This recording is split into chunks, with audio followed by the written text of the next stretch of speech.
Isang mapagpalang araw sa inyong lahat. Mga kapwa ko manlalakbay sa kwento ng buhay. Narito na naman ako, ang inyong lingkod, upang buksan ang isang panibagong aklat na ang bawat pahina ay sinulat ng tadhana. Sabi nila, ang pinakadakilang pag-ibig ay ang pag-ibig ng isang magulang sa kanyang anak. Pero paano kung ang mismong pag-ibig na yon ang magiging mitya ng isang digmaang hindi niya inasahan? Gaano kalayo ang kayang marating ng isang ama para ipaglaban ang katarungan para sa bugtong niyang anak?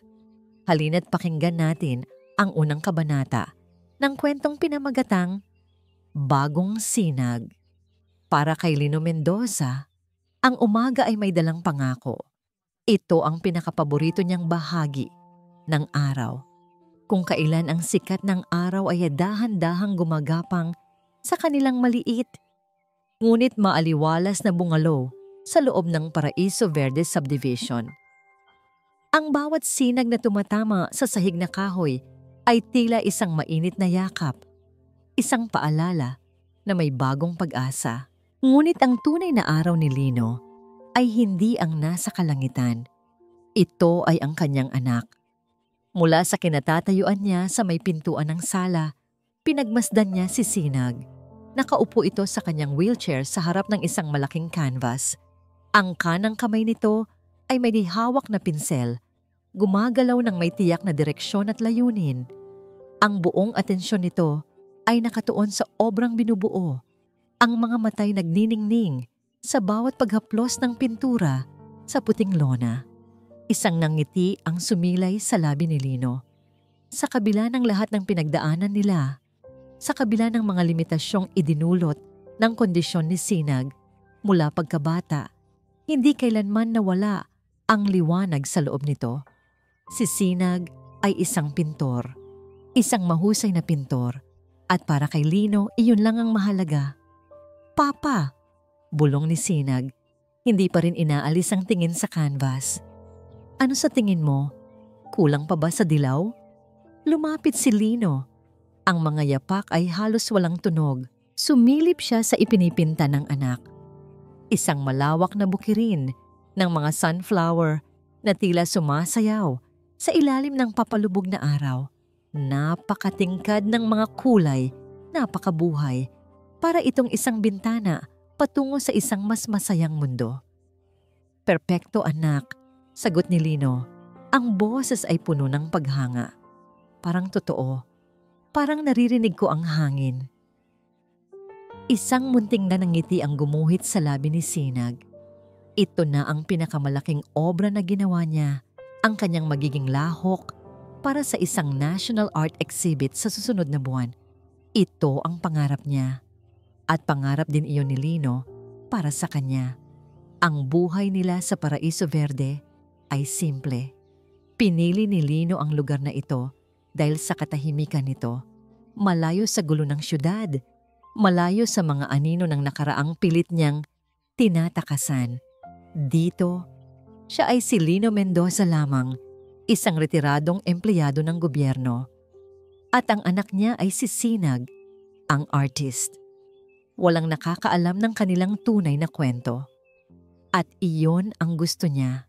Ngunit ang Paraiso, gaano man kaganda, ay mayroon ding mga ahas. Kinahapunan, dumalo si Lino sa buwan ng pagpupulong ng Homeowners Association. Obligado ang lahat ng residente.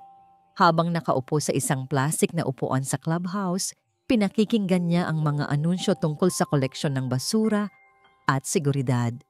Hanggang sa tumayo ang presidente ng asosasyon, si Ginang Corazon Imperial. Si Cora Imperial ay isang babaeng tila laging may dalang sariling entablado.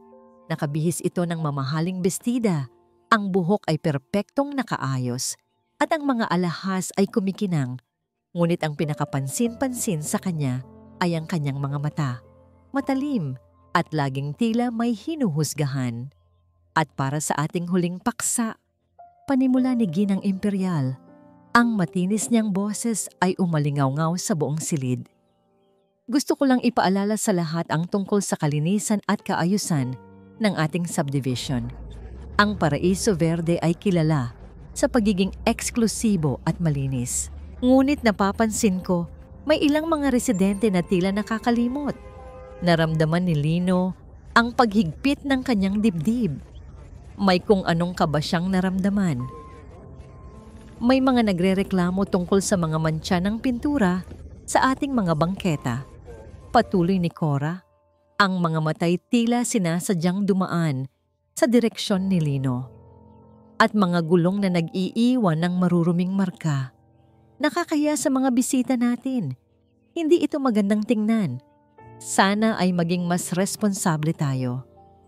Hindi nito binanggit ang pangalan ni Sinag, ngunit alam ng lahat kung sino ang tinutukoy niya. Naramdaman ni Lino ang mga matang bumabaling sa kanya.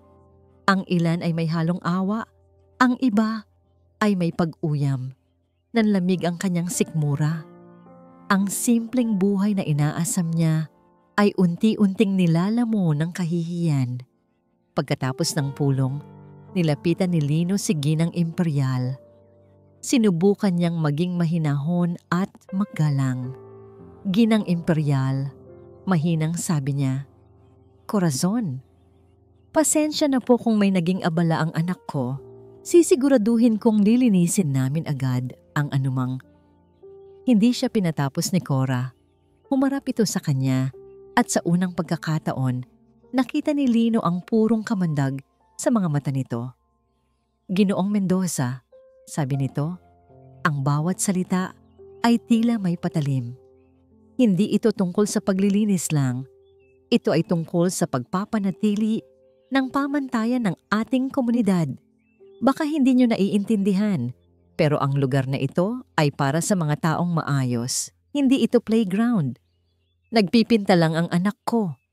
Depensa ni Lino, nararamdaman ang pag-init ng kanyang ulo.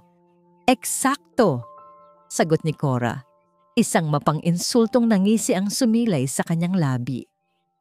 At ang mga aktibidad na ganyan, para sa mga tulad niya, ay dapat ginagawa sa loob lang ng bahay ninyo. Hindi sa labas kung saan nakakadulot ito ng abala. Ang paraan nito ng pagsabi ng tulad niya ay parang sampal sa mukha ni Lino. Isang direktang insulto sa kapansanan ng kanyang anak. Kumulo ang dugo ni Lino. Gusto niyang sumigaw. Gusto niyang ipagtanggol si Sinag, ngunit pinigilan niya ang sarili. Ang atensyon ay ang huling bagay na kailangan nila. Tumalikod na lang siya at naglakad palayo. Dala-dala ang bigat ng mga salitang yon. Kinagabihan, habang mahimbing na natutulog si Sinag, pinunasan ni Lino ang bawat bakas ng pintura at marka ng gulong sa bangketa sa harap ng kanilang bahay.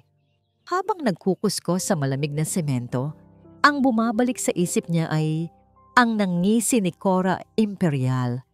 Hindi yun simpleng reklamo. Iyon ay isang deklarasyon. Kinabukasan, habang nag-aalmusal sila, isang security guard ng subdivision ang kumatok sa kanilang pinto. May inabot itong isang puting sobre na may logo ng Paraiso Verde Homeowners Association. Nagtatakang binuksan ito ni Lino. Sa loob ay isang formal na liham, nakasulat sa magarbong papel. Nagsimula ito sa formal na pagbati, ngunit ang mga sumunod na salita ang nagpatigil sa pagtibok ng kanyang puso. Binasa niya ang isang linya ng paulit-ulit. Bilang pangwakas na babala, kung hindi matitigil ang mga gawaing nakakagambala sa kapayapaan at kaayusan ng komunidad, ang asosasyon ay mapipilitang magsagawa ng legal na hakbang laban sa inyo. Nabitawan ni Lino ang sulat. Ang papel ay marahang lumapag sa sahig. Ang pangakong dala ng umaga ay biglang naglaho, napalitan ng isang madilim na anunsyo. Ito na ang simula. Ang simula ng isang bagyo na hindi niya alam kung paano haharapin. Ang lason ay hindi palaging nasa bote. Minsan, ito ay nasa anyo ng mga salita. Mga bulong na gumagapang sa hangin, mga tinging humahamak, mga ngiting mapanlinlang. At sa Paraiso Verde, ang lason ay may pangalan, Corazon Imperial. Pagkatapos matanggap ni Lino ang liham, sinubukan niyang baliwalain ito. Itinuring niya itong isang pagpapapansin lamang mula sa isang babaeng uhaw sa kapangyarihan. Ipinagpatuloy nila ni Sinag ang kanilang normal na buhay.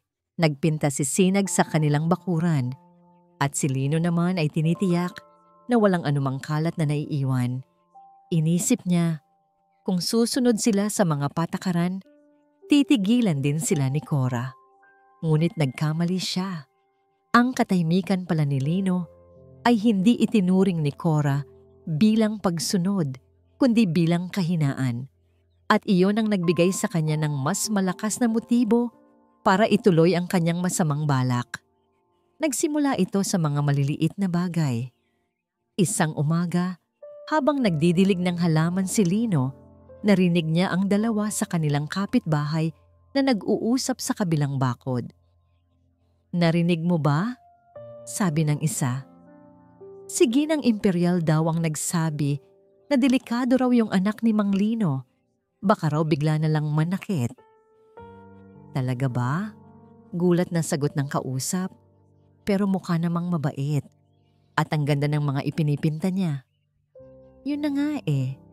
Sabi ni Ma'am Cora, baka raw sa sobrang pagkapokus sa sining, nababaliw na. Dapat daw tayong mag-ingat, lalo na sa mga anak natin. Nanigas si Lino sa kanyang kinatatayuan. Ang hoses na hawak niya ay bumagsak sa damuhan.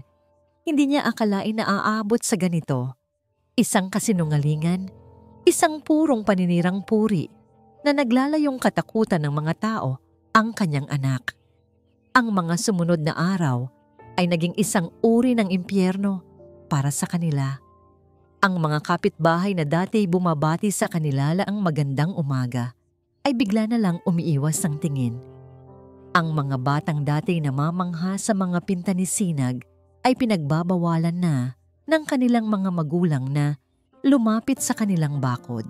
Ang Paraiso Verde na dati isang kanlungan ay naging isang kulungan na napapalibutan ng matang mapanghusga. Isang hapon, umuwi si Lino galing sa palengke. Nakita niya si Sinag sa labas, malungkot na nakatingin sa kanyang canvas na blanco pa rin. Sa tabi nito sa may bangketa ay isang paso ng bulaklak na basag. "Anak, anong nangyari dyan?" tanong ni Lino. Papalapit. Nag-angat ng tingin si Sinag. Ang mga mata ay may bakas ng kalungkutan. "Hindi ko po alam pa. Paglabas ko, ganyan na yan. Pero huminto ito." Tila nag-aalangang magpatuloy. "Pero nakita ko po si Ginang Imperial na naglalakad palayo kanina. Kumuha pa po siya ng litrato." Kinabahan si Lino. "Litrato? Bakit?" Nagkibit balikat lang si Sinag. Ngunit alam na ni Lino ang sagot. Ito ay isa na namang patibong. Hindi nga siya nagkamali. Kinagabihan, nag-post si Cora sa official Facebook group ng kanilang subdivision. Kalakip ng litrato ng basag na paso ay isang mahabang mensahe. Isang paalala po sa lahat na maging mapagmatiyag. Sulat ni Cora. "Ito po ang nangyari sa isa sa mga pampublikong ari-arian natin kaninang hapon. Isang malinaw na akto ng bandalismo. Nakakalungkot isipin na may mga residente tayong walang respeto sa ating komunidad. Huwag po kayong mag-alala. Iniimbestigahan na po natin ito at mayroon na tayong suspect." Muli, walang pangalan, ngunit ang lason ay kumalat na. Sa comment section, nagsimulang magtag ang mga tao. May mga nag-type ng, "Sino pa ba?" At may mga naglagay ng mga emoji na nagpapahiwatig na alam nila kung sino ang tinutukoy. Ang bawat komento ay parang maliliit na karayom na tumutusok sa puso ni Lino. Ang pinakamasakit sa lahat ay ang epekto nito kay Sinag. Isang gabi, naabutan ni Lino ang kanyang anak sa loob ng kwarto nito. Nakaupo sa harap ng kanyang obra. Ngunit sa halip na magpinta, nakatitig lang ito sa canvas. Ang mga balikat nito ay nanghihina. Sa kanyang tabi ay ang sketchpad pero wala itong laman. "Anak?" tawag ni Lino. Lumingon si Sinag. Sa unang pagkakataon sa loob ng maraming taon, nakita ni Lino ang mga luha sa mata ng kanyang anak. Pa, sabi ni Sinag, ang boses ay basag. Ako po ba?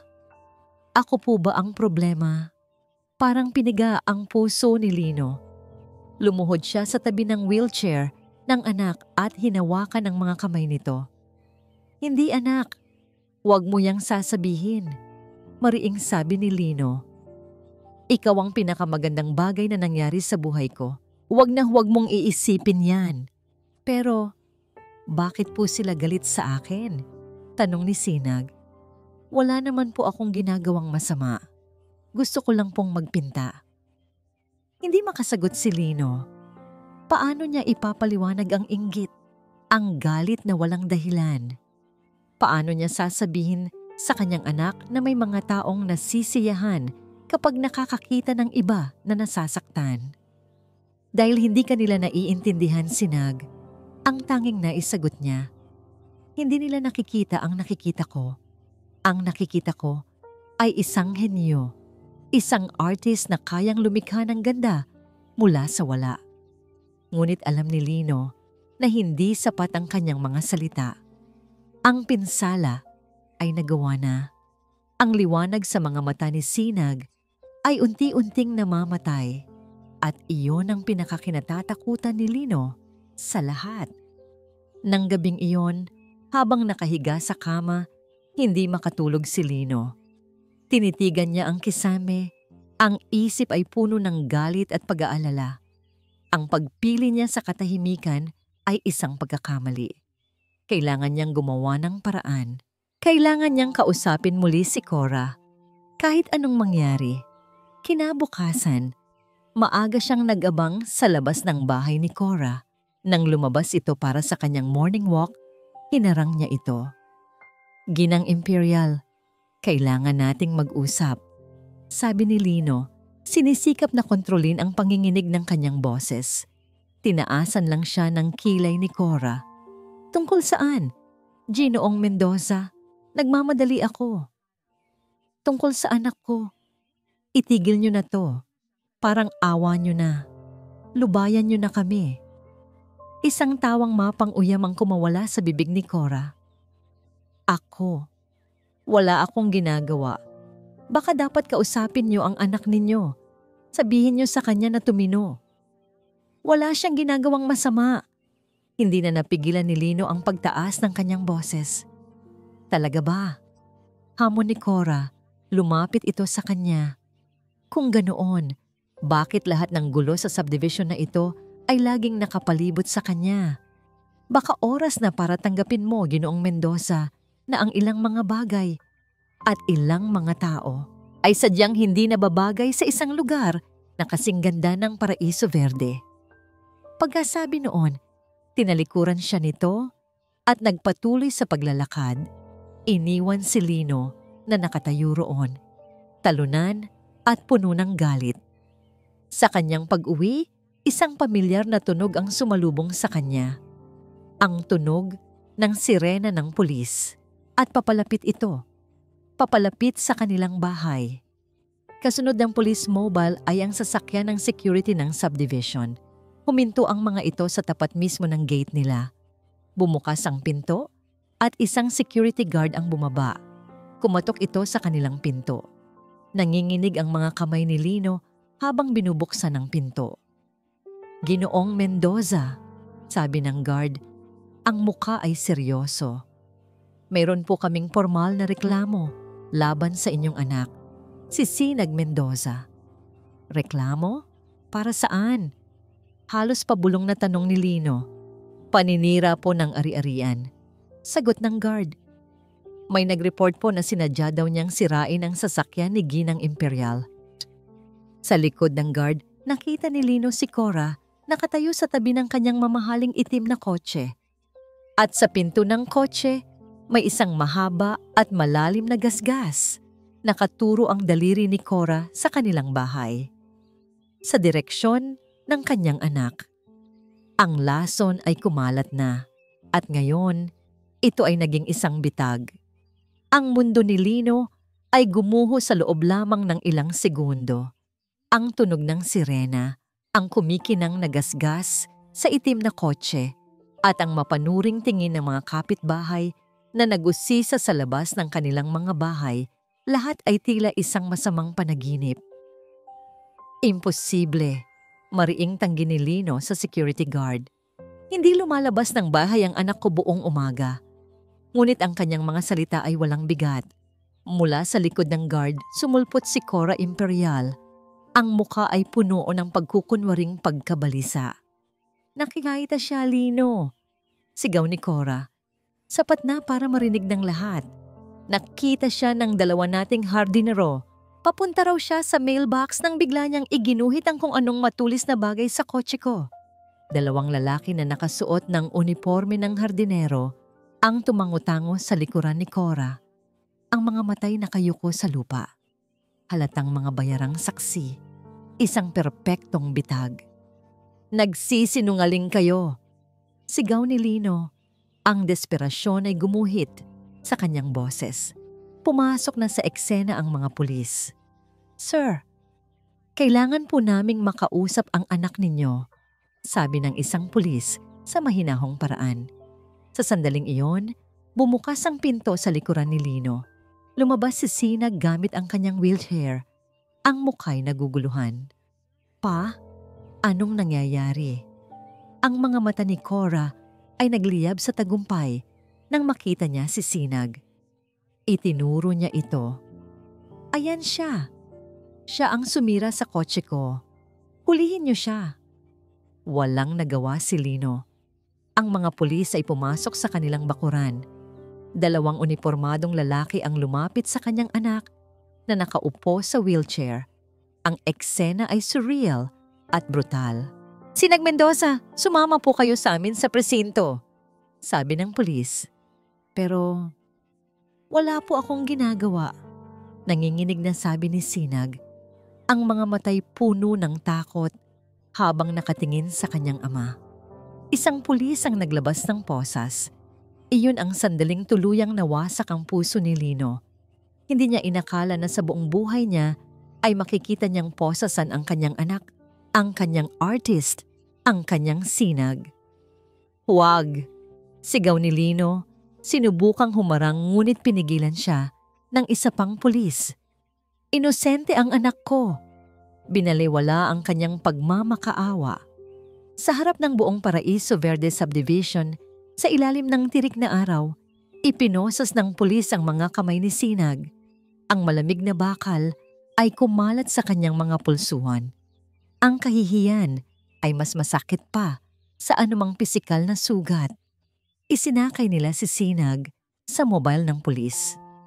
Bago isara ang pinto, nagtama ang mga mata nila ni Lino. Sa mga mata ng kanyang anak, nakita ni Lino hindi lang takot, kundi tanong. Isang tahimik na tanong na, "Bakit Papa?" Nang umalis ang sasakyan ng pulis, naiwan si Lino na nakaluhod sa damuhan. Talunan. Ang mga tawa at bulungan ng mga kapitbahay ay parang mga bubuyog na umuugong sa kanyang tainga. Sa gitna ng lahat, nakita niya si Cora Imperial, nakatayo sa di kalayuan. Isang ngiti ng demonyo ang nakaguhit sa kanyang mga labi. Nanalo siya. Sa presinto ng pulisya, ang hangin ay mabigat at amoy desperasyon. Paulit-ulit na ipinaliwanag ni Lino na inosente ang kanyang anak. Ngunit ang testimonya ng dalawang bayarang hardinero at ang ebidensya ni Cora ay mas matimbang. Si Sinag ay inilagay sa isang holding cell. Nang gabing iyon, pinayagan si Lino na makita ang anak sa loob ng ilang minuto. Sa likod ng mga rehas na bakal, nakita niya si Sinag na nakayuko sa isang sulok. Ang katawan ay nanginginig. Anak? Halos hindi makapagsalita si Lino. Papa, gusto ko na pong umuwi. Umiiyak na sabi ni Sinag. Uuwi tayo anak. Pangako, aayusin ko to, sabi ni Lino. Kahit siya mismo ay hindi alam kung paano. Alam niyang hindi niya ito kayang labanan ng mag-isa. Ang sistema ay laban sa kanila. Ang pera at impluwensya ni Cora ay isang pader na hindi niya kayang tibagin bilang isang ordinaryong retirado. Kailangan niya ng tulong. Habang naglalakad palabas ng presinto, ang isip niya ay ligaw. Napaupo siya sa isang bangko sa labas. Inilabas ang kanyang lumang cellphone. Binuksan niya ang kanyang phone book, ang mga daliri ay nanginginig habang nag-i-scroll sa mga pangalan na matagal na niyang hindi tinatawagan. Mga pangalan mula sa kanyang dating buhay. Huminto ang kanyang daliri sa isang pangalan. At Chinolo Lagdamo. Si Ricardo Lagdameo, ang kanyang mentor, ang kanyang pinakamatalik na kaibigan. Isang alamat sa larangan ng batas. Ngunit patay na si Ricardo. May 5 taon na. Isang buntong hininga ng kabiguan ang kumawala sa kanya. Huli na ang lahat. Wala na siyang matatakbuhan. Ngunit sa ilalim ng pangalan ni Ricardo, may isa pang numero na may label na Hira, anak. Hindi niya ito kilala. Marahil ay anak ito ni Ricardo. Isang dayami sa gitna ng karagatan ng kawalan ng pag-asa. Walang pag-aalinlangan, pinindot niya ang call button. Nagring ito ng ilang beses. Balak na sana niyang ibaba nang biglang may sumagot. Hello? Isang boses ng babae ang tumugon. Malinaw, matatag, at professional. Natigilan si Lino. Ano ang sasabihin niya? Paano siya magpapakilala? Hello? Sino po sila? Ulit ng babae sa kabilang linya. Huminga ng malalim si Lino. Itinapon niya ang lahat ng kanyang pag-aalinlangan. Ito na ang kanyang huling baraha. Ako si Lino Mendoza. Nanginginig niyang sinabi. Kailangan ko ng abogado para kay Attorney Hugh. Hiraya Hira Lagdameo. Ang batas ay hindi lang isang propesyon. Ito ay isang krusada. Sa kanyang maliit na law office sa lungsod ng Silangan, napapalibutan siya ng mga aklat na minanapa niya sa kanyang yumaong ama. Bawat isa ay may amoy ng lumang papel at karunungan. Dito, ipinaglalaban niya ang mga kaso ng mga taong kadalasay, walang boses at walang kalaban-laban. Nang matanggap niya ang tawag mula sa isang Ginoong Lino Mendoza, may kakaiba siyang naramdaman. Ang boses nito sa kabilang linya ay kalmado, ngunit may bigat. Isang boses ng taong nakakita na ng mga bagay na hindi kayang unawain ng karamihan. At ngayon, ay nasa bingit ng desperasyon. Nagkasundo silang magkita sa isang maliit at tahimik na kapihan malapit sa presinto. Dumating si Hira, 10 minuto bago ang kanilang usapan. Nang pumasok ang isang lalaking nasa edad 50 na may simpleng kasuotan at mga matang pagod ngunit matalino, alam agad ni Hira na ito na ang kanyang kliyente. Ginoong Mendoza? Tanong ni Hira, tumatayo. Attorney Lagdameo, sagot ni Lino, iniabot ang kamay. Ang pagkakamay nito ay matatag. Habang inilalahad ni Lino ang buong kwento, mula sa mga unang pahiwatig ni Cora Imperial hanggang sa brutal na pag-aresto kay Sinag, tahimik na nakinig si Hira. Hindi siya sumasabad. Pinag-aralan niya ang bawat salita, ang bawat emosyon na dumadaan sa mukha ng lalaking nasa harap niya. Higit sa kwento ng pang-aapi, ang narinig niya ay ang kwento ng pag-ibig ng isang ama. Ang anak ko, hindi niya kayang manakit kahit langgam. Pagtatapos ni Lino, ang boses ay halos pabasag na. Isa siyang artist. Ang mundo niya ay kulay at canvas, hindi galit. Tumango si Hira. Naniniwala po ako sa inyo, Ginoong Mendoza.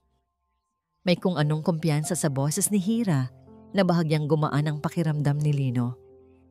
Tatanggapin mo ba ang kaso? Oo naman. Walang pag-aalinlangang sagot ni Hira. Pero kailangan kong makausap ang anak ninyo. Kailangan kong marinig mismo mula sa kanya ang nangyari. Kinahapunan, magkasama silang pumunta sa detention center. Ang lugar ay malamig at kulang sa liwanag. Isang malupit na kabaligtaran ng mundong ginagalawan ni Sinag. Nang iharap sa kanila si Sinag sa isang maliit na visitation room, nakita ni Hira ang isang binatang payat na may mga matang puno ng talino. Ngunit ngayon, ay nababalot ng takot. Sinag. Ako si Attorney Hiraya Lagdamio, magiliw na pagpapakilala ni Hira. Narito ako para tumulong.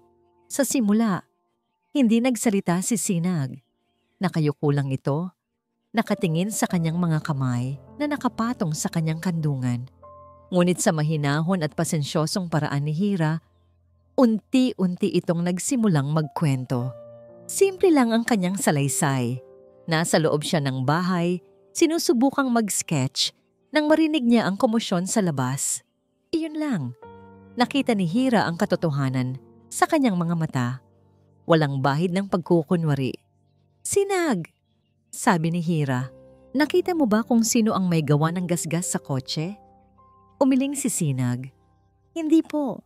Pero nakita ko po si Ginang Imperial na paikot-ikot malapit sa kotse niya bago dumating ang mga guard. Akala ko po tinitingnan niya lang. Iyon na ang kailangan ni Hira.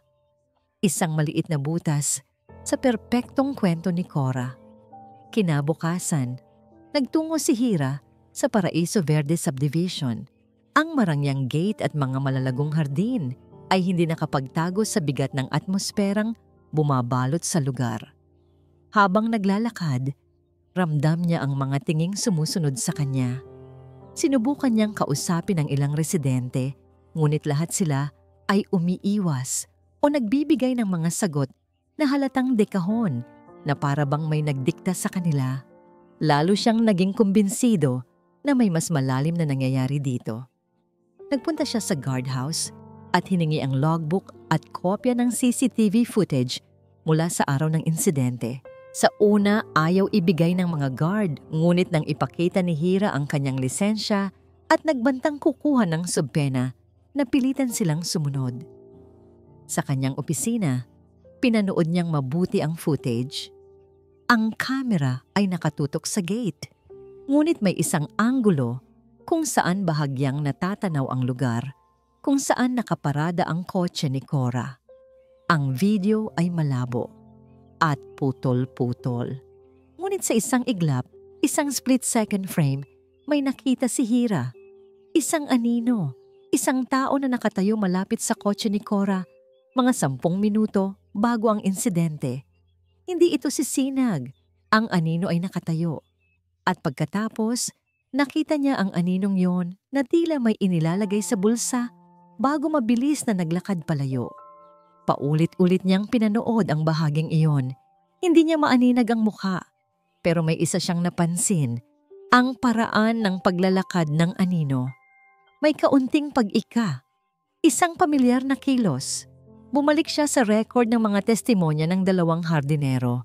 Magkaiba ang kanilang sinasabing oras. Ang isa ay nagsabing 10:20 AM, ang isa naman ay 10:15 AM. Isang maliit na detalye, ngunit sa isang kaso, ang maliliit na detalye ang nagpapabagsak sa malalaking kasinungalingan. Tinawagan niya si Lino. Ginoong Mendoza, sabi ni Hira sa telepono. Ang boses ay may halong pananabik. May nakita ako. Hindi ko pa alam kung ano ito, pero meron tayong pwedeng panlaban. Sa kabilang linya, narinig ni Hira ang isang buntong hininga ng ginhawa. Alam kong may mali sa kasong ito, patuloy ni Hira. Masyadong malinis, masyadong perpekto ang pagkakaset up. At kapag ang isang bagay ay masyadong perpekto, kadalasan, ito ay isang malaking kasinungalingan. Hindi lang ito simpleng kaso ng paninira, Ginoong Mendoza. May mas malalim na motibo si Ginang Imperial. Isinara ni Hira ang kanyang laptop, ang isip ay puspusang nag-iisip. Hindi niya alam kung bakit, pero ramdam niya na ang kasong ito ay mas personal kaysa sa inaakala niya. Ang pagtatanggol kay Sinag ay naging isang misyon na para bang may utang siyang dapat bayaran sa isang taong hindi niya pa nakikilala. Ang pangalan ni Lino Mendoza ay nagsimulang mag-iwan ng marka sa kanyang isipan, isang misteryo na gusto niyang tuklasin. Ang mga sumunod na araw ay naging isang serye ng mahahabang gabi at walang katapusang pag-aaral ng kaso. Ang maliit na opisina ni Hiraya ay naging headquarters nila ni Lino. Ang mesa ay napuno ng mga dokumento, mga litrato ng crime scene at mga tasa ng kape. Sa kanilang pagtutulungan, isang hindi inaasahang koneksyon ang nagsimulang mabuo sa pagitan nila. Humanga si Lino sa talas ng isip ni Hiraya. Bawat tanong nito ay may punto. Bawat suhestyon ay matalino. Ang paraan niya ng pag-analisa sa mga ebidensya, kahit sa mga pinakamaliit na detalye, ay nagpaalala sa kanya ng isang tao mula sa kanyang nakaraan. Nagpaalala ito sa kanya ng kanyang sarili. Noong mga panahong suot pa niya ang kanyang toga at hawak ang martilyo ng hustisya. Isang gabi, habang binabasa nilang muli ang salaysay ng mga hardinero, biglang nagsalita si Lino. "May mali sa timing," sabi niya, halos pabulong sa sarili. Kung 10:02 a.m. nakita ng unang hardinero si Sinag na papalapit at 10:15 a.m. naman nakita ng pangalawa na paalis na, saan napunta ang 15 minuto? Ang mailbox ay ilang hakbang lang mula sa gate. Kahit itulak pa niya ang wheelchair niya, aabutin lang iyon ng 1 minuto. Napahinto si Hiraya sa pagsusulat at napatingin kay Lino. Ang mga matay nanlaki sa paghanga. Eksakto. Iyan din ang napansin ko. Paano ninyo naisip iyan? Nag-iwas ng tingin si Lino. Biglang nailang. Wala, marami lang akong nababasang detective novels. Isang mahinang palusot, ngunit sapat na sa ngayon. Ngunit para kay Hiraya, ang mga sandaling tulad nito ay nagsimulang magpatong-patong. Ang lohika ni Lino ay hindi lohika ng isang ordinaryong retirado. Ang kanyang mga tanong ay hindi tanong ng isang karaniwang ama na nag-aalala. Ang kanyang mga tanong ay parang tanong ng isang abogado. O mas mataas pa, isang piskal o isang hukom. Ang paraan ng pagtayo ni Lino, ang kanyang matatag na presensya sa kabila ng pag-aalala, ang kanyang biglaang pananahimik kapag may nasasabi siyang masyadong teknikal, lahat ay nagbigay ng pahiwatig. Para siyang isang haring nagpapanggap na isang ordinaryong mamamayan. Ginoong Mendoza, usis sa ni Hiraya isang beses, "Saan po kayo dating nagtatrabaho sa gobyerno?" "Sa isang maliit na ahensya lang." Mabilis na sagot ni Lino. "Administrative work, boring na trabaho." Laging mabilis, laging malabo ang sagot. Ang pagdududa ni Hiraya ay lalong lumalim. Ang kanyang ama, si Judge Ricardo Lagdameo, ay madalas magkwento tungkol sa kanyang mga kasamahan. May isa siyang palaging binabanggit, isang batang-batang hukom na may talinong hindi pangkaraniwan, isang taong may paninindigan sa hustisya na walang kapantay. Ang pangalan niya ay Emmanuel, Judge Emmanuel Mendoza. Ngunit bigla na lang itong nawala sa serbisyo, maraming taon na ang nakalipas. Nag-early retirement daw dahil sa personal na trahedya. Walang nakakaalam kung nasaan na siya. Isang gabi, pagka-uwi mula sa opisina, hindi mapakali si Hiraya. May kung anong nag-udyok sa kanya na halongkatin ang mga lumang gamit ng kanyang ama na nakatago sa isang baul. Binuksan niya ito at sumalubong sa kanya ang amoy ng nakaraan, mga lumang libro, mga pleke ng pagkilala, at isang album ng mga litrato. Habang binubuklat niya ang album, isang litrato ang pumukaw sa kanyang atensyon. Isang grupo ng mga hukom na nakasuot ng itim na toga. Sa gitna, nakatayo ang kanyang ama, nakangiti. At sa tabi nito, isang mas batang lalaki na may seryosong muka ngunit may mga matang puno ng determinasyon. Pamilyar ang mukhang yon. Kinuha niya ang litrato at tinitigang mabuti ang mga mata, ang panga, ang tindig. Walang duda. Ito ay si Lino, isang mas batang bersyon ni Lino Mendoza. Sa likod ng litrato, may sulat kamay ng kanyang ama. Kasama ang pinakamahusay kong kasama at kaibigan, si Emmanuel, ang pag-asa ng hudikatura. Nanlamig ang buong katawan ni Hiraya. Ang lahat ay nag-ugnay-ugnay. Ang talino, ang misteryo, ang pagtatago. Si Ginoong Lino Mendoza, ang simpleng retirado, ay si Judge Emmanuel Mendoza. Isa sa mga pinakarespetadong hukom na bigla na lang naglaho. Sa kabilang dako, habang nakaupo sa dilim ng kanyang sala, tinitingnan ni Lino ang natutulog na si Hiraya sa sofa ng opisina kanina. Pagod na pagod ito, ngunit kahit sa pagtulog, bakas sa mukha nito ang determinasyon. Nakikita niya kay Hiraya ang espiritu ng ama nito. Nakikita niya ang parehong apot-tapaw ba sa mata na handang sunugin ang lahat para sa katarungan. Isang alaala ang bumalik sa kanya. Isang masayang hapunan kasama ang kaibigang si Ricardo. "Manny," sabi ni Ricardo sa kanya noon, "kapag lumaki na ang anak kong si Hiraya, gusto kong maging kasing husay mo siya, kasing tapang mo." Napapikit si Lino. Ang tadhana ay mapaglaro. Ang anak ng kanyang pinakamatalik na kaibigan ang siyang tumutulong sa kanya ngayon nang hindi man lang nalalaman ang tunay niyang pagkatao. Kinabukasan, pumasok si Hiraya sa opisina na may daladalang kakaibang bigat. Si Lino ay nandoon na, nagtitimpla ng kape. "Magandang umaga, Lino," bati ni Hiraya. Sadyang hindi ginamit ang Ginoo. Napalingon si Lino. "Magandang umaga, Hira." Inilapag ni Hiraya ang kanyang bag at huminga ng malalim. Oras na para malaman ang katotohanan. Dahan-dahan niyang inilama ang litrato mula sa kanyang folder at ipinatong ito sa mesa. Itinulak palapit kay Lino. "May nakita ako sa mga lumang gamit ni Papa kagabi," sabi niya. Ang boses ay kalmado, ngunit ang mga matay nakatitig ng diretso kay Lino. "Pamilyar ba sa inyo ang lalaking ito? Katabi ng tatay ko?" Tumingin si Lino sa litrato. Ang kanyang puso ay biglang kumabog ng napakabilis.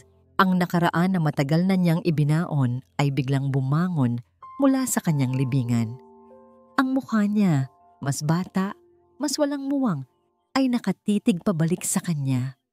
Itinaas niya ang kanyang paningin at sinalubong ang mga mata ni Hiraya. Nakita niya ang tanong doon.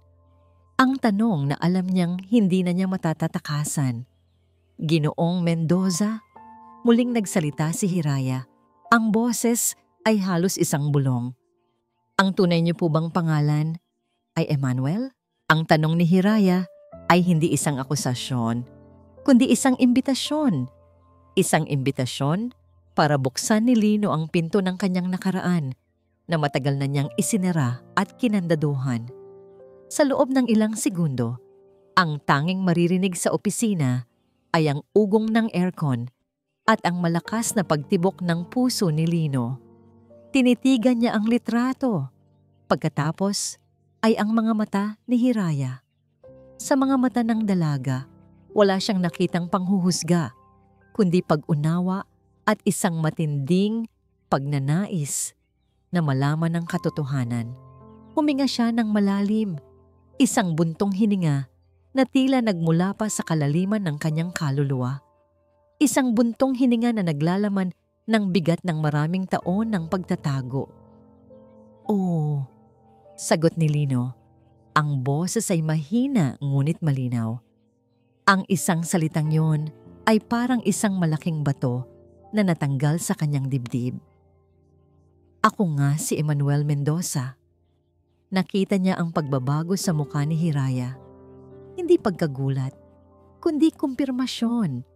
Tumango ito, tila pinoproseso ang lahat. "Alam mo ba, Hira?" Pagpapatuloy ni Lino, umupo siya sa silyang nasa tapat ng dalaga. "Ang papa mo, siya ang pinakamatalik kong kaibigan. Para ko na siyang kapatid." "Alam ko po," sagot ni Hiraya. "Palagi niya kayong kinukwento. Sabi niya, kayo raw ang pinakamagaling na hukom na nakilala niya. Tapos, Bigla na lang kayong nawala. Ang mga salitang bigla na lang kayong nawala ay tumama kay Lino. Hindi ako nawala, Hira. Nagtago ako. At doon, sa ilalim ng malamlam na ilaw ng opisina, ikinuwento ni Lino ang lahat. Ikinuwento niya ang tungkol sa huling kasong hinawakan niya. Isang kaso laban sa isang malaking sindikato ng droga. Isang kaso na naglagay sa kanyang pamilya sa matinding panganib. Nanalo kami sa kaso, sabi ni Lino. Ang mga matay nakatingin sa malayo, binabalikan ang isang madilim na alaala. Naipakulong namin ang leader nila. Akala ko tapos na. Pero isang linggo pagkatapos ng hatol, may nag-iwan ng isang itim na rosas sa pintuan ng bahay namin. Isang banta. Ikinuwento niya kung paano sila sinubukang protektahan ng gobyerno. Ngunit ang sindikato ay may mga mata at tainga kahit saan. Hanggang sa isang gabi, habang pauwi sila mula sa isang simpleng hapunan, isang sasakyan ang biglang bumangga sa kanila. Hindi iyon aksidente, Hira. Planado iyon. Ang boses ni Lino ay nagsimulang manginig. Nasa passenger seat ang asawa ko, si Elra. Siya ang tinamaan ng malubha. Si Sinag naman, na nasa likod, ay nagtamo ng pinsala sa kanyang gulugod.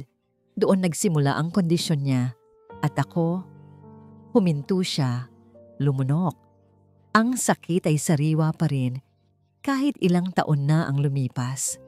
Namatay si Elara sa mga braso ko. Ang huli niyang sinabi sa akin ay, "Itago mo ang anak natin, Lino. Protektahan mo siya." Luha ang nagsimulang mamuo sa mga mata ni Hiraya habang nakikinig. Ngayon, naiintindihan na niya ang lahat. Ang takot ni Lino na mapansin, ang kanyang pag-iwas sa gulo, ang kanyang desperadong pagnanais para sa isang simpleng buhay. Hindi ito karuwagan. Ito ay ang pangako ng isang amang nagmamahal. Pagkatapos ng libing, pagpapatuloy ni Lino, itinuloy ko ang pangako ko. Nag-resign ako. Pinalitan ko ang pangalan ko. Mula Emmanuel, naging Lino ako. Lumipat kami sa probinsya at pagkatapos ay dito sa Paraiso Verde. Akala ko dito, ligtas na kami. Akala ko, sa wakas, makakalimutan na kami ng nakaraan. Tumingin siya kay Hiraya, ang mukha ay puno ng pait. Pero mali ako. Ang gulo pala, hindi kailangang hanapin. Minsan, ito mismo ang lalapit sa'yo. Sa anyo ng isang kapitbahay na puno ng inggit. Tumayo si Hiraya. Lumapit siya kay Lino at marahang inilagay ang kanyang kamay sa balikat nito. Isang simpleng gesture ng suporta at pag-unawa. Hindi niyo na kailangang magtago ngayon, Judge. Sabi ni Hiraya, ang boses ay matatag at puno ng bagong determinasyon. Hindi na kayo nag-iisa. Ang pag-amin ni Lino ay hindi nagdulot ng takot kay Hiraya. Bagkus, ito ay nagbigay sa kanya ng mas malakas na sandata. Ngayon, naiintindihan na niya kung sino ang kanyang ipinaglalaban. Hindi lang isang ordinaryong retirado at ang kanyang anak. Ipinaglalban niya ang isang hukom na isinuko ang lahat para sa kanyang pamilya. At ang isang batang artist na biktima, hindi lang ng pang-aapi, kundi ng isang madilim na nakaraan. Ang kaso ni Sinag ay hindi na lang isang simpleng kaso. Ito ay naging isang laban para sa hustisya sa mas malawak na kahulugan. May naisip akong paraan, sabi ni Hiraya, ang mga matay nag-aalab. Pero delikado ito, kakailanganin nating ilantad si Cora sa kanyang sariling kasinungalingan. Ngunit bago pa man nila mapag-usapan ng plano, biglang tumunog ang cellphone ni Hiraya. Isang reporter mula sa isang kilalang online news outlet. "Attorney Lagdameo?" Sabi ng boses sa kabilang linya. "Tumawag po ako tungkol sa kaso ni Sinag Mendoza. May nakarating po kasi sa aming impormasyon na ang binatang ito ay may history ng violent tendencies at mental instability. Pwede po ba naming makuha ang inyong panig? Nanlamig si Hiraya. Tumingin siya kay Lino. Ang mukha'y puno ng pag-aalala. Ang halimaw ay hindi lang pala nag-aabang sa loob ng subdivision. Nagpasya itong gumamit ng mas malaki at mas maruming sandata, ang media. Sino ang source ninyo? Mariing tanong ni Hiraya. Hindi po namin pwedeng sabihin, attorney. Pero ang pangalan niya ay nagsisimula sa letrang So. Ibinaba ni Hiraya ang telepono. Ang laro ay biglang nagbago. Hindi na ito simpleng laban sa korte. Sinimulan na ni Cora Imperial ang isang paglilitis sa mata ng publiko. At sa ganitong uri ng laban, ang katotohanan ay madalas na natatalo. Ang tawag mula sa reporter ay simula pa lamang ng isang bangungot na idinisenyo ni Cora Imperial. Kinabukasan, sumabog ang balita. Ang mukha ni Sinag ay nasa front page ng isang kilalang tabloid na may headline na nakasulat sa malalaki at pulang letra. Artist na may kapansanan, nagwala, kotse ng president, sinira.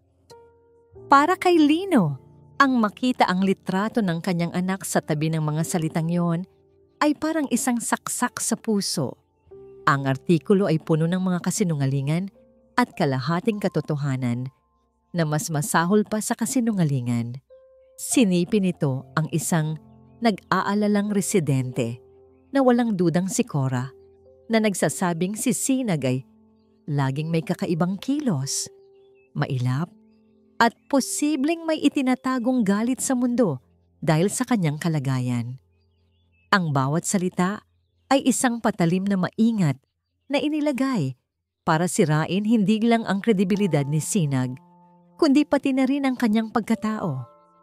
Ginawa siyang isang kontrabida sa sarili niyang kwento, isang halimaw na dapat katakutan. Ang epekto ay mabilis at malupit. Paglabas ni Lino ng bahay para bumili ng almusal, ang tingin ng mga tao ay iba na. Hindi na ito simpleng pag-iwas. Ito ay pinaghalong takot at pandidiri.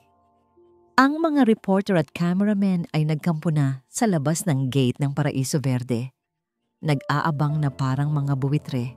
Ang opisina ni Hiraya ay binahan ng mga tawag mula sa media na humihingi ng komento at mga tawag mula sa mga taong nagagalit na naniwala sa kwentong ibinenta ng tabloid.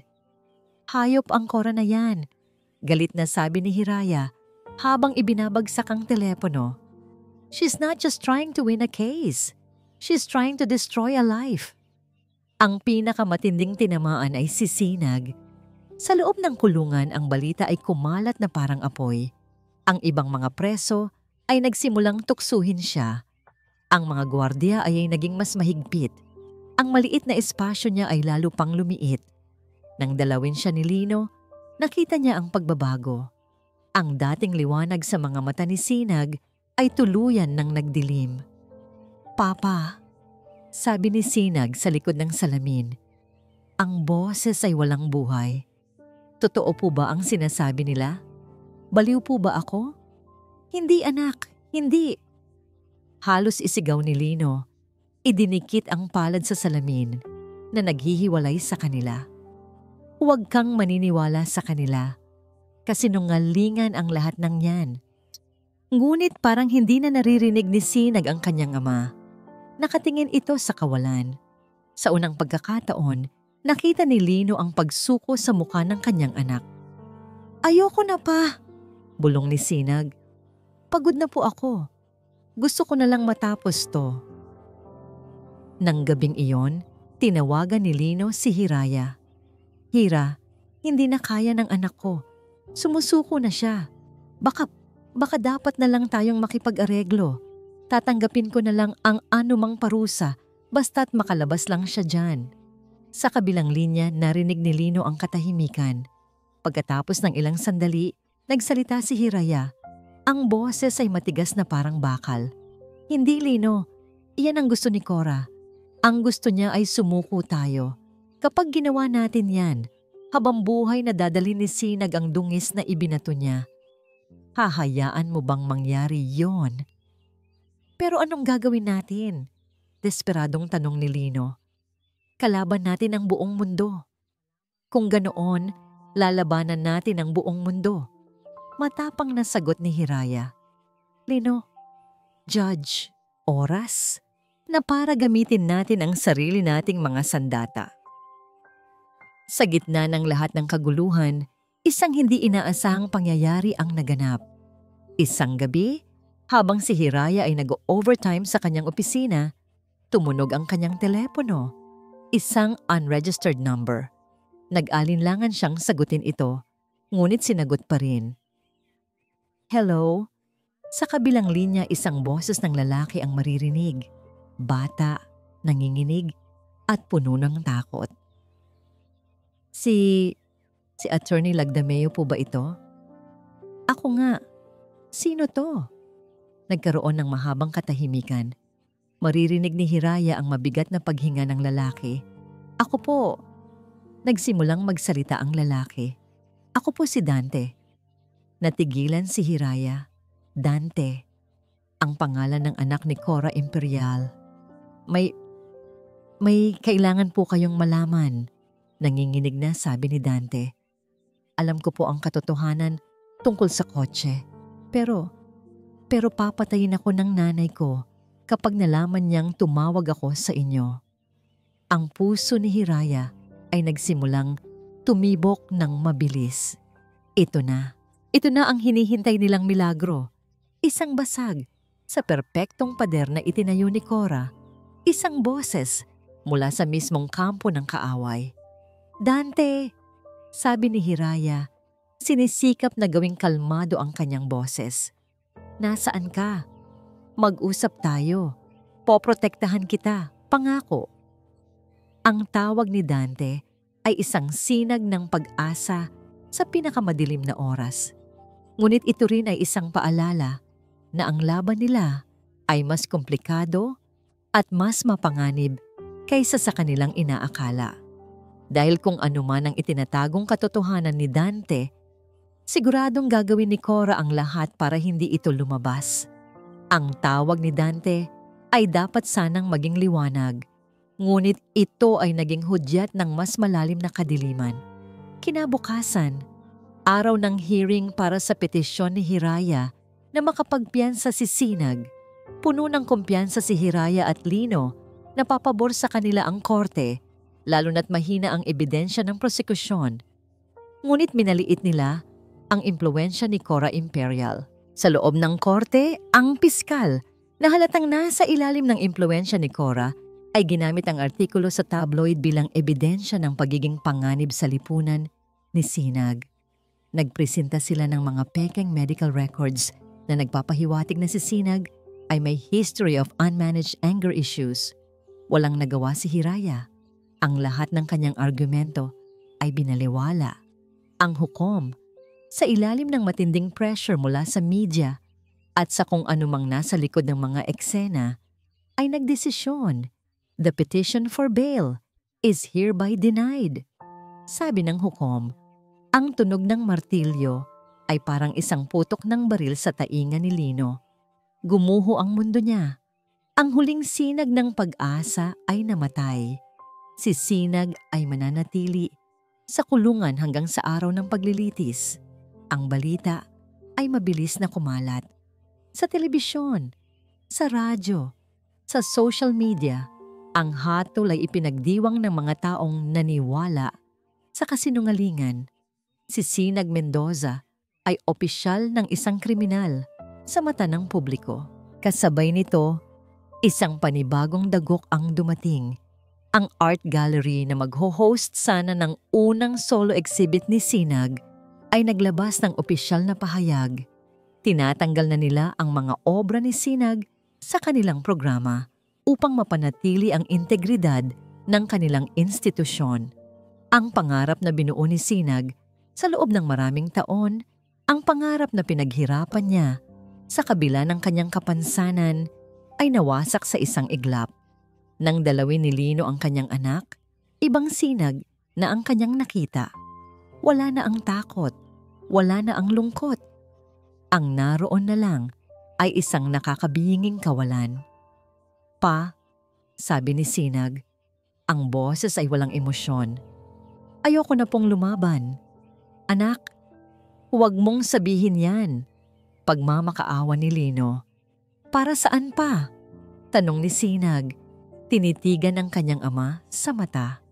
Naniwala na ang lahat sa kanila. Kahit makalaya pa ako, ano pa ang babalikan ko? Sinira na nila ang lahat. Sinira na nila ako. Sa unang pagkakataon, hindi na nakasagot si Lino. Dahil sa isang sulok ng kanyang puso, alam niyang tama ang kanyang anak. Ang pinsala ay hindi na mabubura. Gabi na nang bumalik si Lino sa opisina ni Hiraya. Pagod na pagod siya, pisikal, mental, at emosyonal. Nakita niya si Hiraya na nakaupo sa dilim, nakatingin sa bintana. Hira, sabi ni Lino. Ang boses ay pagod at talunan. Tama na. Ayoko nang makitang masaktan pa ang anak ko. Lumapit siya sa mesa nito. Tawagan mo ang piskal. Makikipag-areglo tayo. Aaminin ko na ang kasalanan. Sabihin mo, ako ang nag-utos sa anak ko. Ako ang may kasalanan ng lahat. Ikulong nila ako. Palayain lang nila si Sinag. Ito na ang pinakamababang punto sa buhay ni Lino. Handa na niyang isuko ang sariling kalayaan, ang kanyang pangalan, ang lahat-lahat, para lang matapos na ang pagdurusa ng kanyang anak. Ito ang kanyang all is lost moment. Ang sandali kung kailan ang isang bayani ay handa ng sumuko. Napatingin si Hiraya sa kanya. Ang mga mata ay puno ng awa. Ngunit sa likod ng awa, may kislap ng apoy na hindi pa namamatay. Hindi, mariing sabi ni Hiraya. Pero Hira, sinabi kong hindi. Tumayo si Hiraya.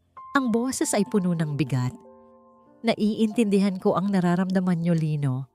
Pero hindi pagsuko ang sagot. Kapag ginawa niyo yan, para niyo na ring sinabing totoo ang lahat ng paratang nila. Para niyo na ring sinabing tama si Cora. Huminga siya ng malalim. At isa pa, may kinuha siya mula sa kanyang drawer, isang maliit na digital voice recorder. Hindi pa nawawala ang lahat, sabi niya. Dahil ang alas natin, ang nag-iisa nating naghihintay lang ng tamang pagkakataon. Ano yan? Tanong ni Lino. Ito ang dahilan kung bakit hindi pa tayo dapat sumuko, sabi ni Hiraya at pinindot niya ang play button. Isang pamilyar na boses ang umalingaw-ngaw mula sa recorder. Ang takot na boses ni Dante Imperial. Hindi po si Sinag ang may gawa. Si Mama po. Siya po mismo ang gumawa ng gasgas sa sarili niyang kotse. Manggamde ang mga salitang yon ay parang isang kulog sa gitna ng katahimikan. Nagkita kami ni Dante. Paliwanag ni Hiraya. Takot na takot siya, pero mas nangingibabaw ang konsensya niya. I-record sana namin ang buong testimonya niya, pero may nakakita sa amin. Kailangan niyang umalis agad. Ito lang ang nakuha ko. Pero hindi ito sapat para sa korte, sabi ni Lino. Kahit na isang maliit na pag-asa ang nagsimulang tumubo sa kanyang dibdib. Alam ko, sagot ni Hiraya, ang mga matay nakatitig kay Lino. Hindi ito sapat na ebidensya, pero sapat na ito para ipaalala sa atin kung ano ang ipinaglalaban natin. Pinatay niya ang recorder. Hindi pa tapos ang laban, Lino. Sa katunayan, ngayon pa lang ito magsisimula. Kailangan lang nating makuha si Dante na tumestigo sa korte. At gagawin natin ang lahat para mangyari yon. Ang katahimikan ay muling bumalot sa kanila. Ngunit ngayon, hindi na ito katahimikan ng pagkatalo. Ito ay ang katahimikan bago ang isang malaking bagyo. Ang maliit na recording ng boses ni Dante ay naging mitya na muling nagsindi sa nag-aapoy na determinasyon ni Lino at Hiraya. Hindi na sila nakatutok sa pagtatanggol. Ang kanilang layunin ngayon ay opensiba. Kailangan nilang ilabas ang katotohanan, ano man ang mangyari. Ang unang hakbang ay ang pinakamahirap, ang kumbinsihin si Dante na tumestigo ng hayagan. Sinubukang tawagan ni Hiraya ang numero ni Dante, ngunit hindi na ito sumasagot. Halatang natakot ito matapos ang kanilang huling pagkikita. Kailangan nating makipagkita sa kanya ng personal, sabi ni Hiraya kay Lino. Pero hindi natin pwedeng puntahan sa bahay nila. Siguradong bantay sarado siya ni Cora.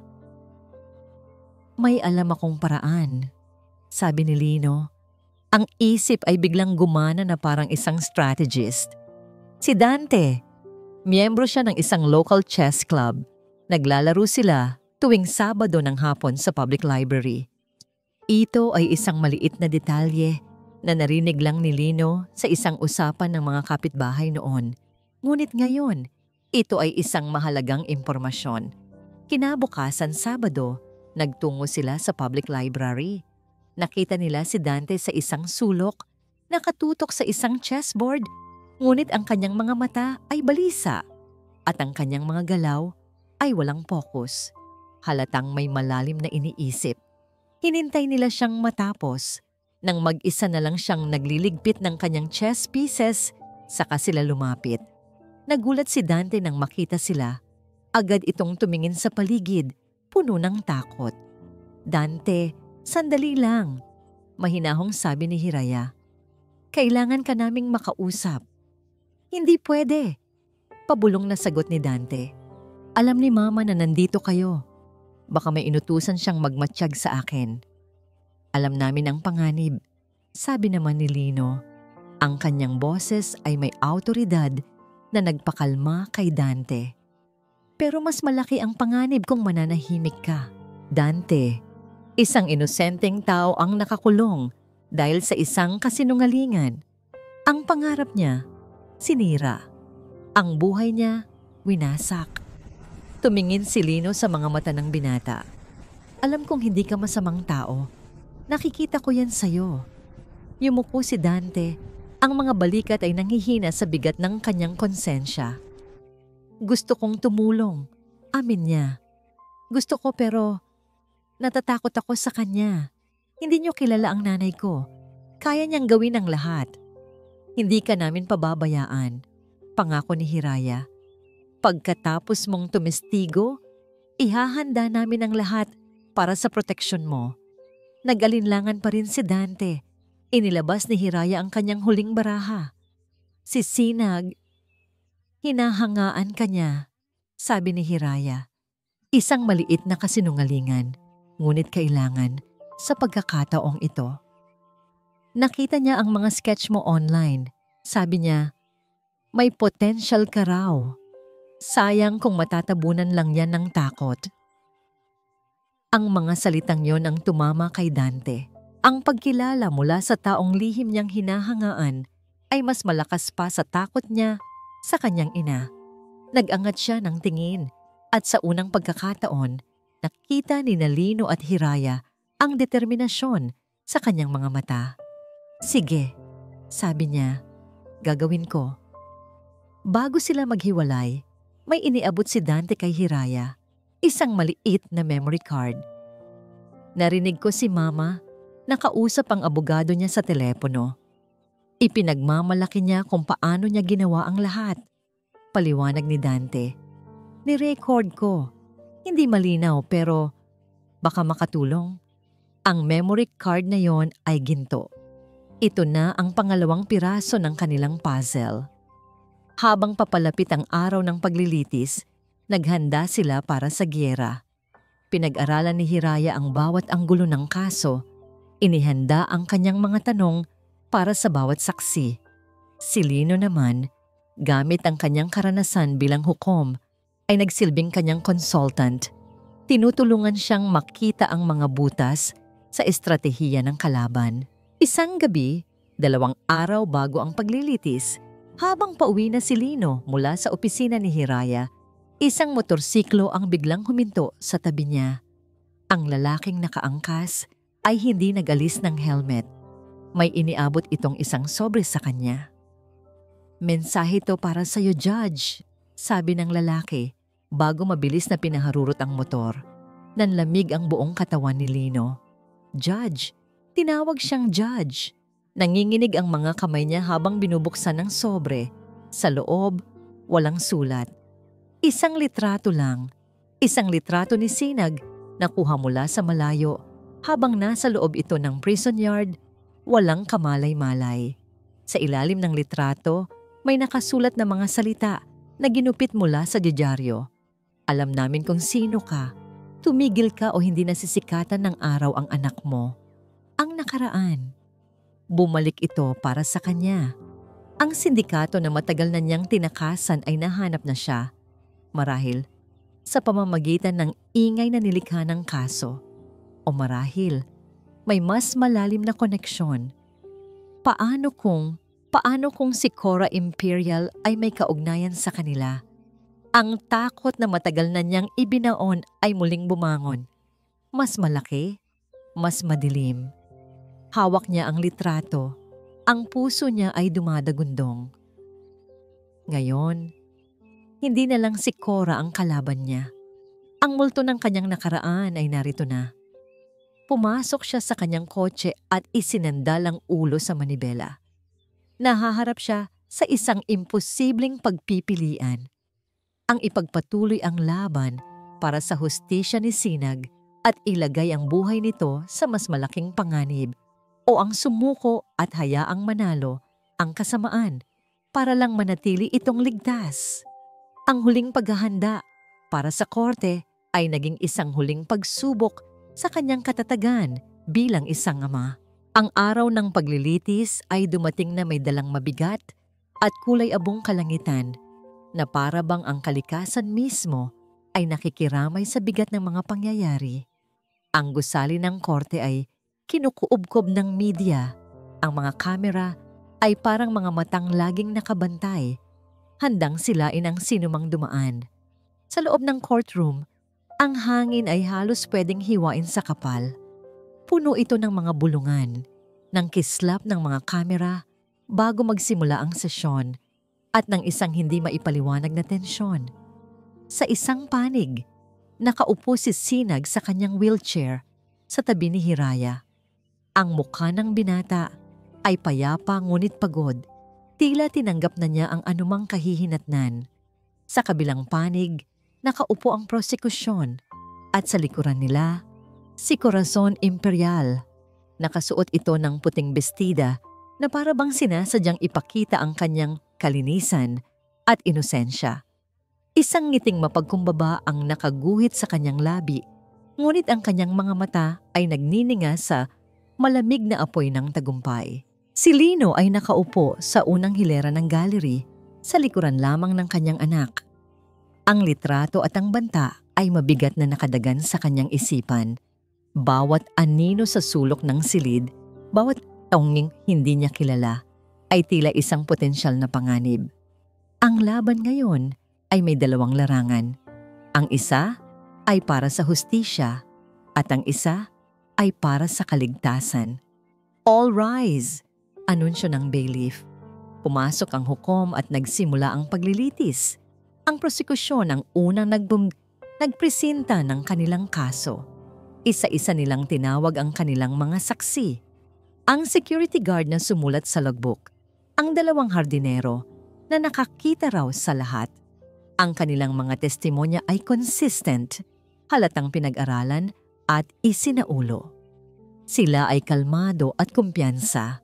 Habang nagtatanong ang piskal, si Cora ay paminsan-minsang yumuyuko at nagpupunas ng pekeng luha. Ginagampanan ng papel ng isang kawawang biktima. Ang eksena ay perpektong idinirehe para makuha ang simpatya ng lahat. Naramdaman ni Lino ang paghihigpit ng kanyang dibdib. Sa mata ng batas, ang kaso ng prosekusyon ay matibay. Kung walang magbabago, matatalo sila. Pagkatapos, si Hiraya na ang tumayo para sa cross-examination. Dito nagsimulang magbago ang ihip ng hangin. Una niyang tinanong ang unang hardinero. "Ginoo," simula ni Hiraya, Ang boses ay kalmado, ngunit may talim. Sinabi niyo na nakita niyo si Sinag Mendoza bandang 10:00 ng umaga. Tama po ba? Opo, attorney, sagot ng hardinero. At ano po ang eksakto niyang ginagawa? Papunta po siya sa mailbox. Tapos, nakita ko siyang huminto sa tabi ng kotse ni Ma'am Cora at ginawa na niya.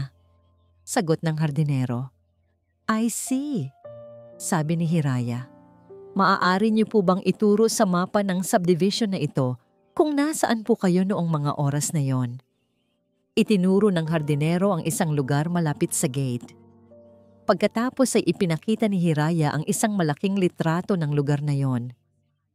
Ayon po sa inyo, narito po kayo, sabi ni Hiraya. Ngunit sa pagitan ng kinatatayuan ninyo at ng kotse ni Ginang Imperial, mayroong isang malaking puno ng mangga at isang poste ng Meralco. Paano niyo po malinaw na nakita ang ginawa ni Sinag mula sa angulong iyon? Natigilan ng hardinero. Nagsimula itong mautal. Ano po? Sumilip po ako. Sumilip kayo, ulit ni Hiraya. Kahit na ayon sa salaysay ninyo, ay nagwawalis kayo ng mga tuyong dahon, isang kahangahangang abilidad, Ginoo, ang magwalis at manilip ng sabay. Nagsimulang marinig ang mga hagikgikan sa loob ng korte. Ang kumpiyansa ng hardinero ay biglang naglaho. Sunod niyang tinawag ang pangalawang hardinero na ang testimonya ay halos kapareho. Ngunit sa kanya, iba ang atake ni Hiraya. Sinabi niyo na nakita niyo si Sinag na paalis na at ang oras ay 10:15 a.m. Gaano po kayo kasigurado sa oras? Sigurado po, attorney. Tumingin po ako sa relo ko. Salamat, sabi ni Hiraya. Wala na po akong tanong, Your Honor. Nagtaka ang lahat, pati si Lino. Bakit hindi niya ito ginisa? Pagkatapos ng mga saksi, umupo si Hiraya. Tumingin siya kay Lino at bahagyang tumango. Ito ay bahagi ng kanyang estratehiya. Ang prosekusyon ay nagtapos na sa kanilang presentasyon. Ang mukha ng piskal ay puno ng pagmamalaki. Akala niya, tapos na ang laban. The prosecution rests, Your Honor. Tumayo si Hiraya. Ang kanyang presensya ay tila nagpabago sa buong atmosfera. Ang silid. Ang depensa po ay handa nang magpresinta ng aming panig, sabi niya sa malinaw na boses. Tumingin siya sa direksyon ni Cora na ngayon ay hindi na nakangiti. For our first witness, patuloy ni Hiraya, ang kanyang boses ay umalingaw-ngaw sa tahimik na courtroom. The defense calls an unexpected witness. Nagkaroon ng bulungan. Nagtinginan ng lahat. We call Mr. Dante Imperial to the witness stand. Ang pangalan ay parang isang bombang sumabog sa loob ng silid. Ang lahat ng mata ay napabaling kay Cora Imperial. Ang kanyang mukha ay biglang namutla. Ang pagkukunwaring kahinahunan ay nawala at napalitan ng purong gulat at galit. Tumingin siya sa kanyang anak na dahan-dahang tumatayo mula sa kanyang upuan sa gallery. Si Dante, nanginginig ngunit determinado, ay nagsimulang maglakad patungo sa witness stand. Bawat hakbang niya ay tila 1 kilometro. Ang mga mata ng kanyang ina ay parang mga punyal na nakatutok sa kanyang likod. Napatayo si Cora. Objection, Your Honor, sigaw ng kanyang abogado. Hindi po namin inaasahan ito. This is a surprise witness.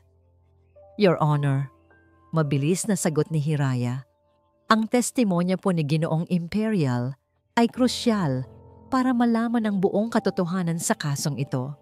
Objection overruled, sabi ng hukom, na ngayon ay halatang interesado na sa biglaang pagbabago ng mga pangyayari. Let the witness take the stand. Habang naglalakad si Dante, nagtama ang kanilang mga mata ni Lino. Nakita ni Lino sa mga mata ng binata ang takot, ngunit nakita rin niya ang tapang. Sa sandaling iyon, naramdaman ni Lino ang isang kakaibang paghanga para sa anak ng kanyang kaaway. Umupo si Dante sa witness stand at itinaas ang kanyang kanang kamay para manumpa. Ang buong courtroom ay tumahimik, nag-aabang. Ang unang bala sa huling labanan ay pinakawalan na. Ang pag-upo ni Dante sa witness stand ay nagpatahimik sa buong silid. Maging ang mga reporter sa likuran ay napatigil sa pagtipa sa kanilang mga keyboard. Ang lahat ng atensyon ay nakatuon sa binatang nanginginig, ngunit may determinasyon sa mukha. Si Cora Imperial ay nakaupo na, parang isang estatwang gawa sa yelo. Ang kanyang mga mata ay hindi inaalis sa anak, isang tingin na nagbabanta at nagmamakaawa ng sabay. Ginoong Imperial, magiliw na panimula ni Hiraya. Kilala niyo po ba ang akusado, si Sinag Mendoza? Opo, sagot ni Dante. Ang boses ay mahina, ngunit sapat na para marinig. Kapitbahay po namin siya. Maari niyo po bang isalaysay sa korteng ito kung nasaan kayo noong umaga ng insidente? Bandang 10:00? Huminga ng malalim si Dante. Tila kumukuha ng lakas. Nasa kwarto po ako, sa may bintana. Ang bintana po ng kwarto ko ay direktang nakatanaw sa lugar kung saan nakaparada ang kotse ni Mama. Nagsimulang tumutol ang abogado ni Cora, ngunit sinenyasan siya ng hukom na manahimik. At ano po ang inyong nakita mula sa bintanang yon, Ginoong Imperial? Tanong ni Hiraya. Nag-alinlangan si Dante. Tumingin siya sa kanyang ina. Nakita ni Lino ang takot sa kanyang mga mata. Ngunit pagkatapos ay tumingin siya sa direksyon ni Sinag na nakatingin sa kanya ng may pagtataka. At doon, tila nakahanap si Dante ng tapang. Nakita ko po. Nagsimula siyang magsalita. Mas malakas na ngayon. Nakita ko po ang nanay ko. Si Mama. Lumabas po siya ng bahay, lumingon-lingon sa paligid. Nang makita niyang walang tao, may kinuha po siya sa kanyang bulsa. Isang susi. At siya po mismo ang gumuhit ng gasgas sa sarili niyang kotse. Isang kolektibong paghinga ng pagkagulat ang narinig sa buong courtroom. Ang mga bulungan ay nagsimula na parang apoy. Katahimikan. Sigaw ng hukom. Malakas na ipinukpok ang kanyang martilyo. Sinungaling! Isang sigaw ang umalingaw-ngaw. Si Cora, hindi na nakapagpigil, ay napatayo. Nagsisinungaling ang anak ko. Binayaran niyo siya. Pilit niyong sinisira ang pamilya ko. Mrs. Imperial, umupo kayo o ipapalabas ko kayo sa silid na ito. Babala ng hukom. Walang nagawa si Cora, kundi umupo. Ngunit ang kanyang mga mata ay nag-aapoy sa galit, nakatutok kay Dante. Ginoong Imperial, nagpatuloy si Hiraya. Mayroon ka bang anumang ebidensya para suportahan ang iyong sinasabi?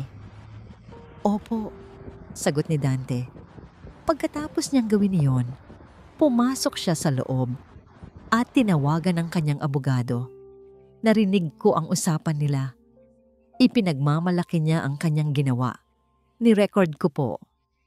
Iniabot ni Dante ang memory card kay Hiraya. Your Honor, pinahihintulutan po ng depensa na iparinig ang recording na ito bilang ebidensya. Pinayagan ito ng hukom. Ang teknisyan ng korte ay inayos ang sound system. Pagkatapos ng ilang segundo ng nakakabinging katahimikan, isang boses ang pumuno sa silid. Ang matinis at mayabang na boses ni Cora Imperial. Oh, ako mismo ang gumawa. Perfect, di ba? Ngayon, makikita ng lahat kung anong klaseng basura ang pamilyang Mendoza na yan. Isang leksyon para sa isang walang kwentang lumpo na feeling artist sa kulungan ng bagsak niya. At ako ang magiging bida, ang kawawang biktima. Ang boses ay malinaw. Ang bawat salita ay isang pako na ibinabaon sa kabaong ng kanyang kasinungalingan. Pagkatapos ng recording, wala nang makapagsalita. Ang katotohanan ay nakahain na, brutal, at hindi maikakaila. Si Cora ay tulala. Ang kulay ay tuluyang nawala sa kanyang mukha. Pagkatapos, Ang kanyang pagkabigla ay napalitan ng purong pagwawala. Hindi, peke yan, gawag-gawa lang yan. Dante, paano mo nagawa sa akin to? Wala kang utang na loob. Sumisigaw siya. Sinusubukang tumakbo papalapit sa witness stand. Ngunit mabilis siyang napigilan ng mga court officer. Sa gitna ng kaguluhan, isang tao ang nanatiling kalmado. Si Lino Mendoza. Dahan-dahan siyang tumayo mula sa kanyang upuan. Ang lahat ng ingay ay tila huminto. Ang lahat ng mata ay napabaling sa kanya. Naglakad siya papalapit sa bar. Ang bawat hakbang ay may bigat at awtoridad. "Your Honor," sabi niya. Ang kanyang boses ay hindi malakas, ngunit ito ay may kapangyarihan na nagpatigil sa lahat. "Mayroon po akong nais sabihin." Tumingin sa kanya ang hukom, nagtataka. "At sino po kayo, Ginoo?" Huminga ng malalim si Lino. Ito na ang sandali. Ang sandali para itapon ang maskara at harapin ang mundo. "Ang pangalan ko po ay Lino Mendoza," sabi niya. Pagkatapos ay tumingin siya ng diretso sa mata ng hukom. "Ngunit mas kilala niyo po ako bilang si Judge Emmanuel Mendoza. Kung ang testimonya ni Dante ay isang bomba, ang pag-amin ni Lino ay isang lindol. Ang piskal ay napatanga. Ang abogado ni Cora ay napanganga. Maging si Hiraya ay napahinto kahit alam na niya ang katotohanan. Ang hukom ay nanlaki ang mga mata. Hindi makapaniwala. Judge Mendoza, ikaw nga ba yan?" "Ako nga po," kumpirma ni Lino. At bilang isang ama at isang dating miyembro ng hudikatura, hindi ko na po kayang manahimik. Ang nangyari sa aking anak ay hindi lamang simpleng paninirang puri. Ito ay isang hate crime, isang krimen na nag-ugat sa diskriminasyon at pagkamuhi. Kaya't hinihiling ko po, hindi lang bilang isang ama, kundi bilang isang opisyal ng korte na imbestigahan si Ginang Corazon Imperial para sa perjury, malicious prosecution, at paglabag sa Magna Carta for disabled persons. Ang kanyang mga salita ay tumatak sa bawat sulok ng silid. Sa huling pagkakataon, tumingin siya kay Cora na ngayon ay hawak na ng mga pulis, umiiyak at sumisigaw. Wala na siyang nakitang galit, kundi awa. Awa para sa isang taong nilamon ng sarili niyang lason. Ang hukom, matapos makabawi sa pagkagulat, ay malakas na ipinukpok ang kanyang martilyo. Ang kaso laban kay Sinag Mendoza ay ibinabasura. Siya ay pinawawalang sala, deklara ng hukom. At inuutusan ko ang pag-aresto kay Ginang Corazon Imperial para sa mga nabanggit na kaso. Isang malakas na palakpakan at sigawan ang umalingaw-ngaw sa loob ng korte. Inilabas ng mga pulis si Cora na ngayon ay tuluyan ng nasiraan ng bait. Sa gitna ng lahat, isang eksena lang ang mahalaga. Si Lino ay lumapit sa kanyang anak. Si Sinag umiiyak na ngayon, hindi dahil sa lungkot, kundi dahil sa ginhawa, ay itinaas ang kanyang mga kamay. Niyakap ni Lino ang kanyang anak ng napakahigpit. "Tapos na, anak," bulong ni Lino sa buhok ni Sinag. Tapos na ang lahat. Sa unang pagkakataon sa loob ng napakahabang panahon, sa gitna ng kaguluhan ng korte, naramdaman nila ang tunay na kapayapaan. Malaya na sila. Lumipas ang 6 na buwan. Ang ingay ng iskandalo ay unti-unting humupa at ang hustisya ay tahimik na gumiling. Si Corazon Imperial ay napatunayang nagkasala sa lahat ng kaso laban sa kanya. Ang kanyang pagbagsak ay naging isang malakas na paalala sa lahat na ang kasamaan, gaano man kagarbo, ay may katapusan. Ngunit ang kwento ni Lino at Sinag ay hindi nagtapos sa pagbagsak ng kanilang kaaway. Sa katunayan, doon pa lang ito tunay na nagsimula. Ang paglalantad ni Lino ng kanyang tunay na pagkatao ay nagbukas ng mga lumang pinto. Ngunit sa pagkakataong ito, hindi na siya natakot pumasok. Tinanggap niya ang alok ng Department of Justice na bumalik sa serbisyo, hindi bilang isang hukom na nagtatago sa dilim, kundi bilang isang consultant para sa isang bagong task force laban sa organized crime. Ang multo ng nakaraan ay hindi na isang banta, kundi isang krusadang muli niyang niyakap. Ngunit ang pinakamalaki niyang proyekto ay mas personal. Sa tulong ni Hiraya, itinatag nila ang Sinag Foundation, isang non-profit organization na nagbibigay ng libreng legal na tulong sa mga taong may kapansanan na biktima ng diskriminasyon at pang-aapi.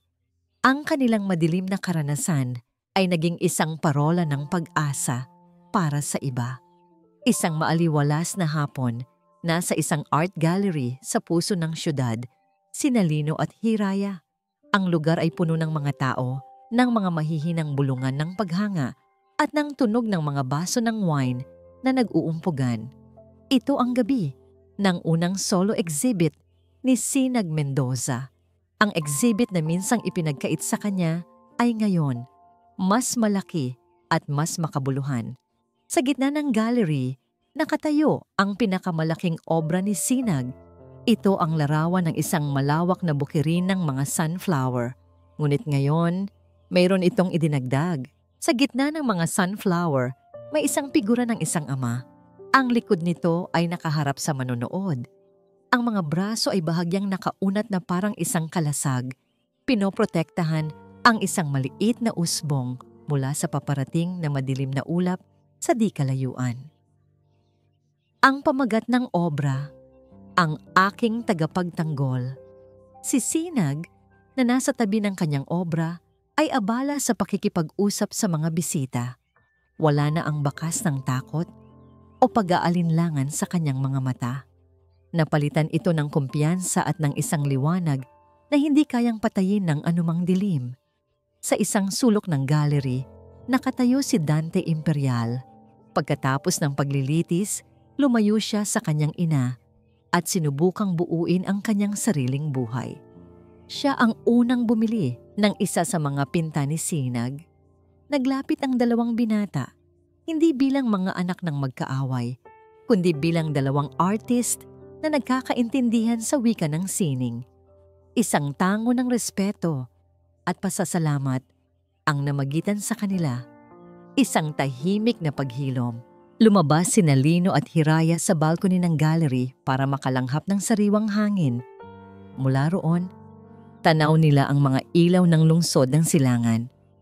Hindi ko akalain na darating tayo sa puntong ito, sabi ni Lino, nakatingin sa kalangitan. Dahil hindi ka sumuko, sagot ni Hiraya, nakangiti. Kahit noong mga panahong gusto mo na, tumingin si Lino sa kanya. Sa loob ng 6 na buwan, ang kanilang samahan bilang abogado at kliyente ay lumalim at naging isang matibay na pagkakaibigan. At sa ilalim ng pagkakaibigang iyon, may isang damdamin na pareho nilang alam na naroon, ngunit hindi pa nila binibigyan ng pangalan.